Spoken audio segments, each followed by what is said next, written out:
Sa mangga kindness experiment natin ay nakilala ko si Tatay Lotlot na isang tindero kung saan humingi ako ng mangga at binigyan niya naman ako. Pagtapos ng nangyari ay binigyan natin siya ng tulong at makeover. At maraming nakapansin sa inyo sa nakakaawang bahay ni Tatay at sumabog ang comment section sa request nyo na pabahayan si Tatay Lotlot. Kaya naman eto at pagbibigyan ko ang request ninyo. Yo, ito pupuntahan natin ngayon si Tatay Lotlot.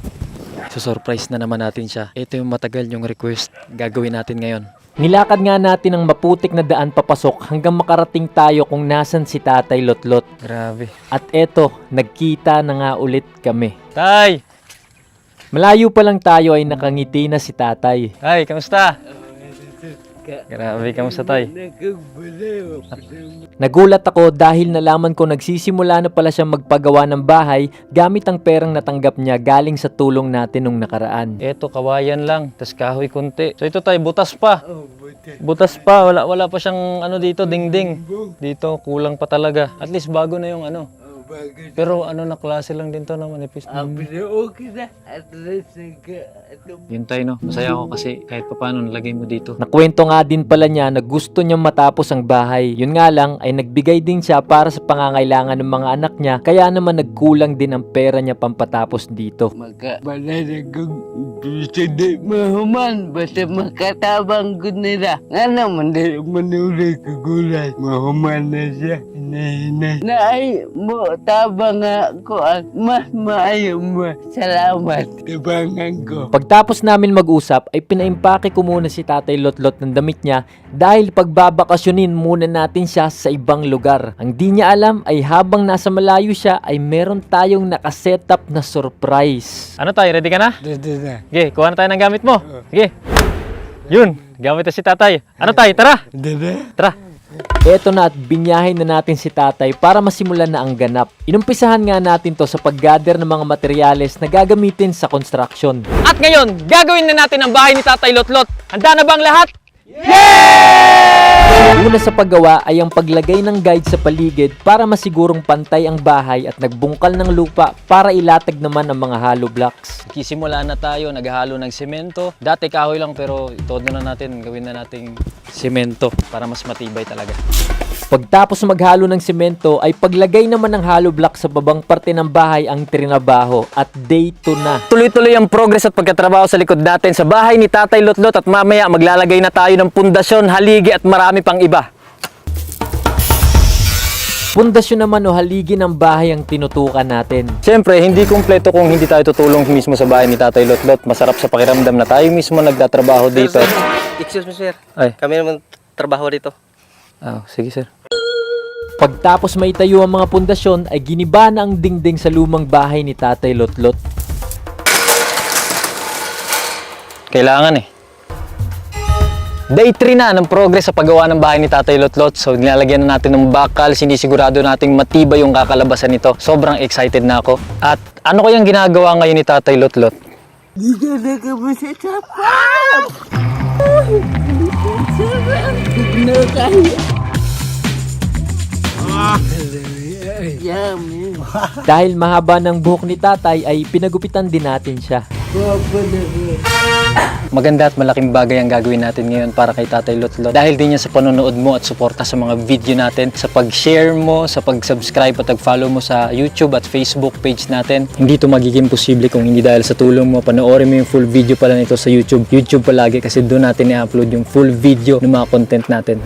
Day 4 na ng progress at ginagawang bahay kay Tatay Lotlot. Ito, kompleto na yung bridging, yung skeleton ng bahay. Tapos maya-maya lalagyan rin niya ng bubong at sigurado magiging maganda yung kakalabasan nito. At excited na ako para sa'yo, Tatay Lotlot. Sunod na tinanggal natin ay ang bubong para i-arrange ng maayos at nagdagdag pa tayo ng bago. Ito na nga at nilalagyan na natin pa isa-isa ang bubong ng bahay ni Tatay Lotlot.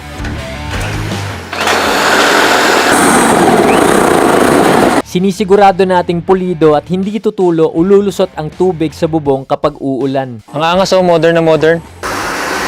Sa kabila naman ng tinrabaho hanggang sa kahuli-hulihang bubong. Day 5 na ng pagkatrabaho sa bahay ni Tatay Lotlot. Natambakan na rin ng lupa ang sahig at mamaya lalagyan na rin ng semento to para maploringan na. At kunti-kunti na rin natin ilalagay ang plywood na to para naman sa dingding. Day 6 na, nangangalahati na tayo sa flooring sa loob. Meron na rin tayong lababo at halos mapuno na rin lahat ng dingding ng bahay. Uy. Uy. Day 7 na ng paggawa sa bahay ni Tatay Lotlot at eto na ang exciting part, pintura naman. Eto na, sinisimulan na natin ang pagpintura sa loob ng bahay ni Tatay Lotlot para mas gumanda naman yung itsura. Tama guys! Eto naman yung tinatawag na waterproofing. Pangpatibay ng dingding. Para mas tumagal ang dingding, ay nilagyan din natin to ng extra proteksyon. Pininturahan na nga din ang labas ng bahay ng kombinasyon ng pula at puti na paborito din nating kulay. Yan, at napuno na rin lahat ng pintura ang buong bahay. Day 8 na! Ito na ang huling araw at matatapos na ang bahay ni Tatay Lotlot. Ikinabit na rin natin ang pintuan sa likurang parte habang pininturahan naman ng loob. Sinabay na ring tapusin ang flooring. Nakakalungkot nga lang dahil hindi na binalikan at tinakpan ng mga nagtrabaho ang taas na parte ng dingding. Nakakadismaya dahil malaki pati ang butas na pwedeng lusutan ng mga masasamang loob kung sakali at nandyan na rin ang pagpasok ng tubig ulan halimbawang lumakas ang hangin o bumagyo. Kaya kumuha na lang tayo ng ibang gagawa ng naiwang trabaho. Pinaayos na rin natin ang ibang back job. Dahil pula ang pintura sa loob at mukhang napakadilim, ay tayo na mismo ang nagtrabaho. Tulong-tulong na amboy sa pagpintura ng puti para maaliwalas naman sa mata. Yun, dito na tayo ngayon sa kwarto. Pipinturahan ulit natin ng puti kasi masyadong madilim yung bahay kung pula. Pula na nga sa labas, pula pa sa loob. Tapos yung klase pa ng pagkapula, blood red, masyadong dark. Tayo na lang magre-remedyo. Sa wakas, salamat doon natapos tayo magpintura. Siguro may konti na lang na mga gagawin dito. Pero yun, Tatay Lotlot, para sa ito, excited na kami makita mo to. Matanggap mo na ang brand new house mo. Day 10 na! Ito na yung pinakaantay ng lahat. Siyempre, hindi makukumpleto yung bahay kung hindi tayo bibili ng gamit ni Tatay Lotlot. Para sa akin ay kulang din na bahay lang na walang laman ang ibigay natin. Kaya naman lalagyan natin ng laman ang bahay. Bumili tayo ng mga importanteng magagamit ni tatay. Siyempre, napaka-importante ng foam para sa komportable at malambot na higaan. Yun, meron na tayong foam para kay Tatay Lotlot at sa mga anak niya. May gamit na grocery naman tayo.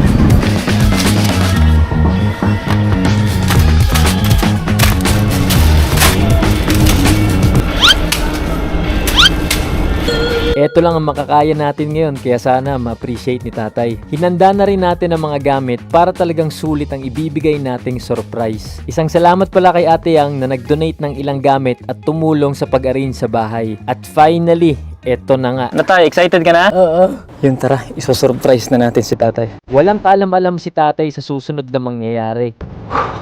Eto na. Wala din siyang idea na nandito rin ang mga anak niya.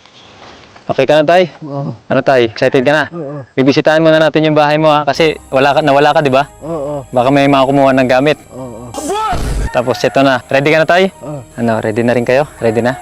Pag sinabi kong tatlo, tatanggalin niyo to, ha? So ito na po. Ito na yung surprise natin para kay Tatay Lotlot at sa pamilya niya. 3, 2, 1, go.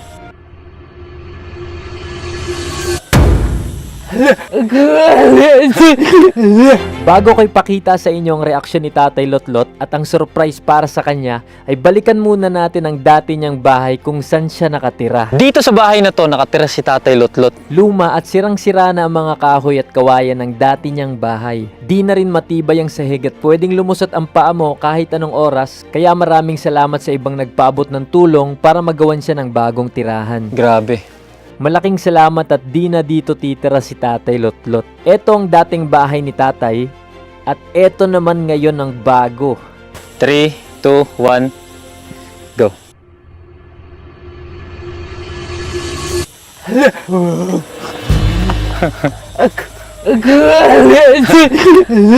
At ito na nga ang brand new house ni Tatay Lotlot. Oh. Nakaayo. Yun, ano tayo? Sa'yo na to. Salamat kayo. Ito, guguntingin mo para talagang sa'yo na tapos pasukin mo rin, ha? Sige, Tay. Tana. Yay! Grabe. Ikaw na magtanggal, Tay. Yun, Tay. Tulak mo. 1, 2, 3. Wow! Sa loob ay merong 2 kwarto para sa kanya at sa mga anak niya. Matibay din to dahil gawa sa bakal ng mga pundasyon at malawak din ang espasyo para sa buong pamilya. Pag ginamihan sa balat, Ako ano dyan? Sa'yo yan, Tay.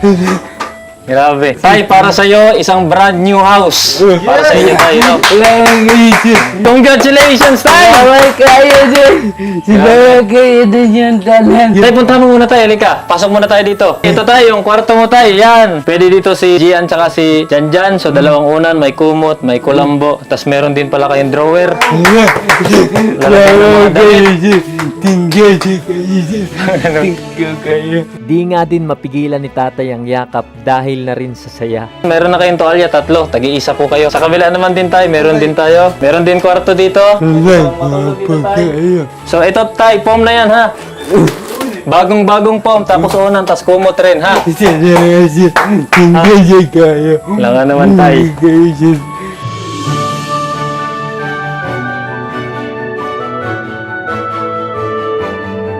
Ito tay, merong grocery para sa'yo. Tapos ito yung picture natin. Yung una natin pagkikita. Tingga kayo dyan.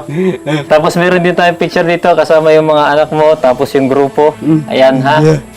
Tingga dyan. Salamat kayo. Tapos grocery, may bigas ka po. Yan. Tapos meron din ditong lababo tay. Siyempre, ayan o. Hindi makukumpleto pag walang lababo tay. Salamat dyan. Tara, labas muna tayo tay. Na trabaho ko. Hindi ko makatuo nga ako ang balay. Salamat dyan. Nung umalis ka tay, akala mo magagala lang kayo, no? Oo. Asan na pala yung dati mong bahay? Wala na. Wala na dyan. Wala na. Ito na yung bago. At syempre, binigyan din natin ng panggasto si tatay Lotlot. Tay, meron din ako bibigay sa yung konting tulong kahit pa paano na para panggastos-gastos mo rin tay. Dapat ngayon itago mo na talaga tay ha. Tapos maging maramot ka, maging matipid ka para sa mga anak mo. Okay, sige, ito na. 1,000, 3, 6,000, 9, 10,000 tay. Wala salamat sa kayo dyan. Tingga kayo dyan. Nagawang salamat. Congratulations tay. Salamat dyan. Maganda ng bahay na. Ganda na. Eto nga at naging emosyonal ang panganay ni tatay na si Gian. May bahay na tayo. Oh. Alam niyo kung saan galing to? Dito to sa kabaitan na pinakita ni Tatay Lotlot nung first time namin nagkita. Humingi ako ng mangga, binigyan niya ako, tapos sobrang bait niya pa. Tapos nagtatrabaho siya hindi para sa sarili niya. Palagi niya sinasabi sa akin, sa anak ko, sa anak ko, sa anak ko. Kaya kung ano man yung natanggap ni Tatay dahil yun sa kabutihan niya. Kaya sana alagaan niyo siya. Yung kondisyon niya, sige lang, susuportahan kayo ni Tatay Lotlot hanggang sa makakaya niya. Hindi hadlang na ganito si Tatay. Nagtatrabaho siya para sa inyo, para maging maayos yung buhay niyo.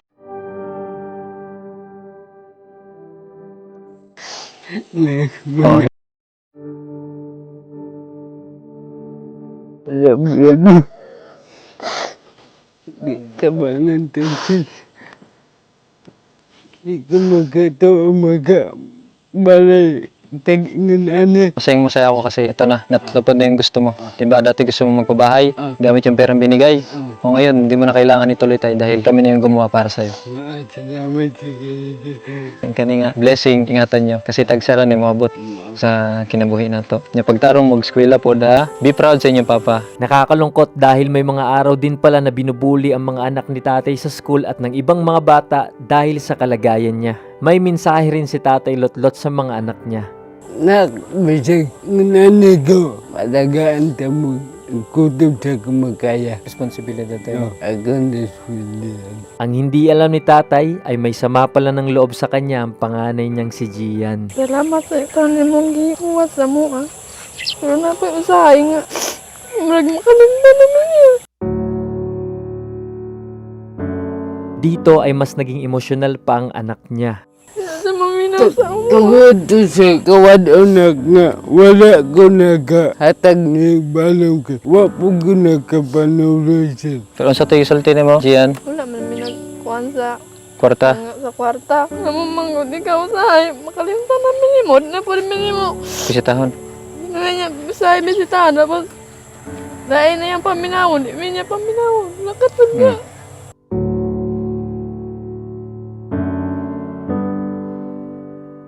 tay. Ito maraming mga nagsasalita, lalo na hindi natin pamilya. Sino yung number 1 na papakinggan natin? Siyempre, pamilya. Ngayon tay, nakita mo na, umiyak sa harapan mo yung anak mo. Ibig sabihin, may sama ng loob sa'yo yan. Ngayon, pinalabas niya na. Ngayon, sinabi niya, nabihira mo lang siya bisitahin sila. Hindi naman nila ibig sabihin yung pera na magbigay ka palagi. Nasa sayo din naman yan bilang tatay. Sabi mo, hanggat sana makakaya mo. Pero may pera ka man o wala, gusto nila puntahan mo sila. Kaya sana yun ang gawin mo na susunod tayo. Agad din namang humingi ng tawad si tatay sa kanila. Sorry kayo na kadug. Kayo na. Sorry na. Hindi na mausap na. Sorry na, ha? Sorry na mga anak na. Salamat sa kayo. Ano naman tayo? Salamat kayo. Salamat. Congratulations tay, congratulations. Congratulations. Gian, Jan, congratulations. Sir Manny Villar, baka naman.